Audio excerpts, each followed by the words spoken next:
শিনা বোরা হত্যাকাণ্ড, Robinson street রহস্য, দুই তদন্তের অভিজ্ঞতাকে কাজে লাগিয়েই আকাঙ্ক্ষা নিখোঁজ রহস্য সমাধান করল পুলিশ।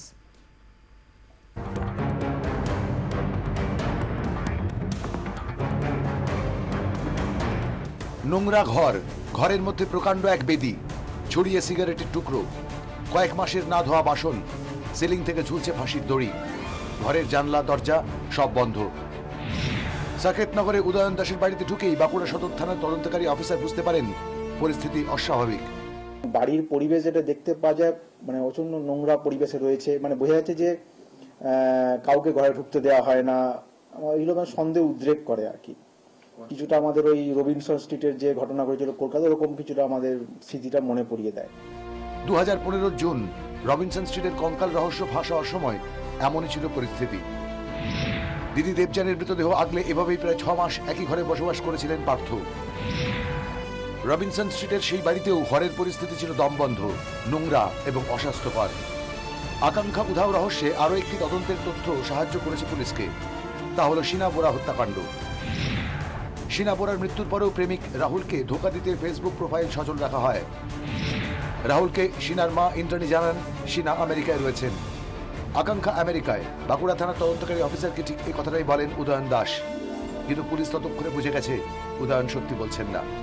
ওরা দেখাচ্ছে যে ও আমেরিকায় রয়েছে, এরকম একটা প্রেজেন্স দেখানো হচ্ছিল। ওখান থেকে ওইভাবে হোয়াটসঅ্যাপ বা ফেসবুকে আপডেট দিয়ে দিয়ে আর কি। আকাঙ্ক্ষার মোবাইল নম্বর ট্র্যাক করে পুলিশ জানতে পারে বাঁকুড়া থেকে দিল্লি হয়ে ভোপালে গিয়েছেন আকাঙ্ক্ষা। আকাঙ্ক্ষার ভারতীয় নম্বর ব্যবহার করে ভোপাল থেকে হোয়াটসঅ্যাপ ও ফেসবুক ব্যবহারের প্রমাণও ছিল পুলিশের কাছে। আকাঙ্ক্ষা যে আমেরিকা যাননি তাও তার পাসপোর্ট খতিয়ে দেখে নিশ্চিত হয়ে যান তদন্তকারীরা। যদিও উদয়ন দাস পুলিশকে জানান আকাঙ্ক্ষা আমেরিকায়, তিনি নিজেও দুবার আকাঙ্ক্ষার কাছে ঘুরে এসেছেন। উদয়ন দাস মিথ্যে বলছেন বুঝেই জোর করে তার বাড়িতে ঢোকে বাঁকুড়া সদর থানা ও ভোপালের গোবিন্দনগর থানার অফিসাররা। ঘরে ঢুকেই পুলিশের নজরে আসে বিশাল এক বেদি, তার ওপর ছোট ছোট ঠাকুরের মূর্তি, সদর দরজা সিল করা, পিছনের দরজা দিয়ে যাতায়াতের ব্যবস্থা, অসংখ্য সিগারেটের টুকরো, রান্নাঘরে কয়েক মাসের না ধোয়া বাসন, ঘরের সিলিং থেকে ঝুলছে একটি ফাঁসির দড়ি। থানায় নিয়ে গিয়ে জেরা করতেই খুনের কথা স্বীকার করে উদয়ন। তারপর ড্রিল মেশিন দিয়ে বেদি ভেঙে উদ্ধার হয় মানবদেহের আকৃতির সিমেন্টের স্ল্যাব।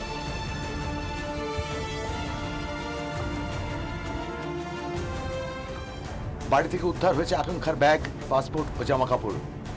রবিনসন স্ট্রিটের কঙ্কালকাণ্ড এবং মুম্বাইয়ের শিনা বোরা হত্যা রহস্য, এই দুই তদন্তের অভিজ্ঞতাকে মূলধন করেই বাঁকুড়া পুলিশ আকাঙ্ক্ষা শর্মা মৃত্যু রহস্যের জট খুলতে পারল, এমনটাই দাবি তদন্তকারীদের।